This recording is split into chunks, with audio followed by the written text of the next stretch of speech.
You know that exact moment when you check your savings account and see $847 sitting there, and instead of feeling proud, you just feel completely defeated? You feel like you're throwing pennies into the Grand Canyon, hoping it'll eventually fill up.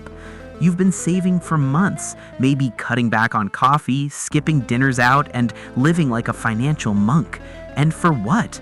A number that couldn't even cover a decent emergency, let alone make you feel wealthy. Meanwhile, your friend with absolutely zero savings just bought a new PlayStation and seems genuinely happier than you do.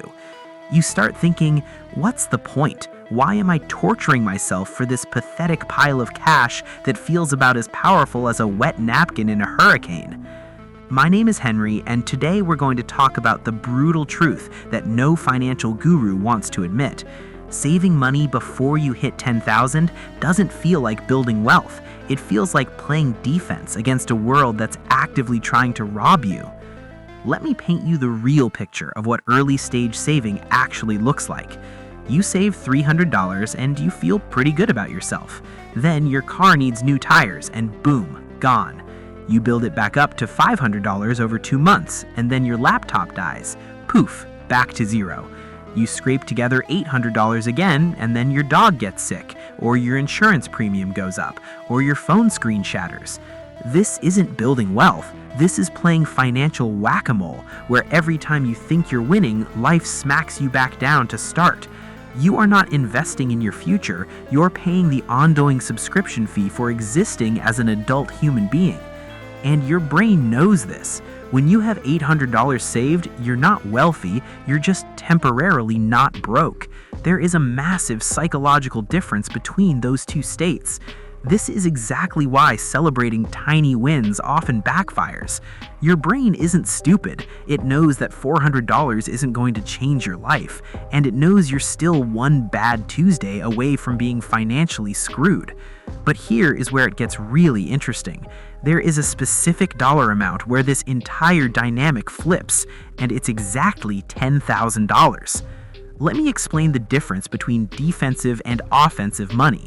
When you have less than $10,000 saved, every single dollar is playing defense. It's protecting you from disaster, not building toward opportunity.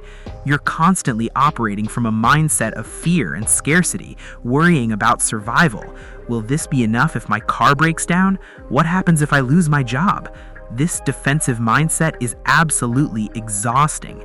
But something magical happens when you hit $10,000. Suddenly, you're not just surviving anymore. That $10,000 is enough to handle most emergencies without wiping you out completely. It's enough to take a calculated risk or invest in an opportunity.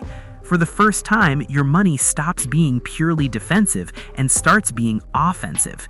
You stop asking, how do I avoid disaster, and start asking, how do I grow this?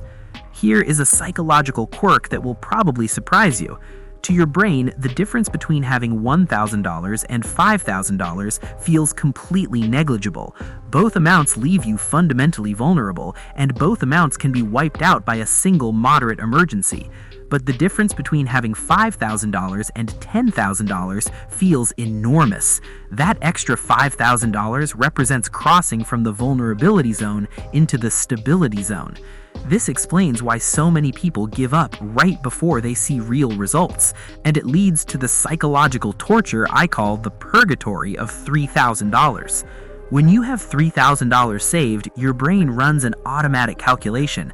Could I buy something that would meaningfully improve my daily experience? And the answer is always no. $3,000 can't buy you anything that fundamentally alters your existence. So your brain starts questioning why you're hoarding this money like a dragon sitting on a pile of coins that's too small to sleep on comfortably. You watch other people spend $3,000 on a weekend in Vegas, coming back with stories and memories. Meanwhile, you have a number in a banking app that you're afraid to open because it reminds you of all the fun you're not having. Your brain starts doing really destructive math. It says, if I spent this on a trip to Europe, at least I'd have experiences. Right now, I have a number that doesn't change how I live. Maybe I should just spend it and start over later when I'm making more money. This is why people cycle through the same pattern: save for 6 months, get discouraged, blow the money on something fun, feel guilty, and start saving again. They aren't weak, they are responding rationally to a situation where delayed gratification isn't providing any actual gratification. But the 10,000 mark isn't really about the money at all. It's about identity. It's about who you believe yourself to be. When you have $800 saved, you see yourself as someone who is trying to save money. But when you have $10,000 saved, you see yourself as someone who is good with money. That difference in identity drives every financial decision you make for the rest of your life. Think of it like learning to drive. When you're 15 and taking lessons, every turn feels dangerous, and you white-knuckle the steering wheel. You're just trying not to crash, but after a few years, you don't think about the individual actions anymore. Your identity has changed from someone who is learning to drive to someone who is a driver. The same shift happens with money. This is where traditional financial advice gets it completely backwards. They tell you to start small, save $50 a month, and gradually build habits. If you save $50 a month, you will reach $10,000 in about 16 years. That is 16 years of feeling like your savings don't matter, 16 years of watching progress get wiped away by routine life events, and 16 years of wondering if you're wasting your time. Most people's willpower doesn't last 16 months, let alone 16 years. Aggressive saving beats gradual saving every single time when you are starting from zero. The first 10,000 isn't a marathon, it is a sprint across a battlefield. You want to get through it as quickly as humanly possible, because every day you spend in the danger zone below 10,000 is another day you might get taken out by financial shrapnel. People who break through this barrier don't save what is left over at the end of the month. They decide how much to save first, and then figure out how to live on what's left. They make saving the priority and lifestyle the variable. If you can find a way to temporarily sacrifice, move back with your parents, take a side hustle, sell your car and take the bus, and save $1,000 a month instead of $50, you'll hit that psychological breakthrough in 10 months instead of 16 years. Once you cross that threshold, everything changes. The number in your account finally represents real options. You could quit a toxic job and take time to find a better one. You could move cities. Money becomes a tool instead of a burden. You can finally spend $500 without checking your balance 3 times first. You are no longer playing defense. You are playing offense.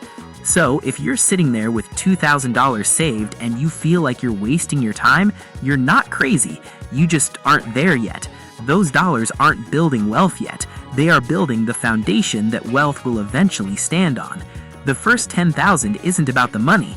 It's about proving to yourself that you can do hard things when the payoff isn't immediately obvious.